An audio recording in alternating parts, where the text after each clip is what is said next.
దేవునికే మహిమ కలుగునుగాక. లూకాసు వార్త 13:34. కోడి తన పిల్లలను తన రెక్కల క్రింద ఎలాగూ చేర్చుకొనునో అలాగే ఎన్నో మారులు నేను నీ పిల్లలను చేర్చుకొనవలనని యుంటిని గాని మీరొల్లకపోతిరి.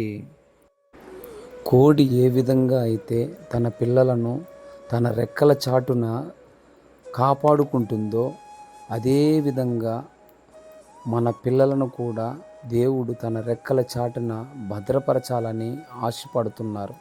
కానీ మనము మన పిల్లల్ని దేవుని చెంతకు చేర్చలేకపోతున్నాం. దేవుని బాటలో పయనించే విధంగా మనం చేస్తే దేవుడు అద్భుతంగా, ఆశ్చర్యకరంగా మనల్ని రక్షించి, మన పిల్లల్ని రక్షించి, ఆయన రెక్కల చాటున భద్రపరిచి ఈ లోకంలో నిన్ను గొప్ప వెలుగుగా తయారు చేస్తారు అన్న దాంట్లో సందేహము లేనే లేదు. కనుక ఈ వాక్యాన్ని జాగ్రత్తగా పరిశీలన చేసి మీరు దేవునికి లోబడి జీవించాలని ప్రేమపూర్వకంగా మనవి చేసుకుంటూ అందరికీ ప్రేమపూర్వక వందనాలు. Thank you. God bless you to all.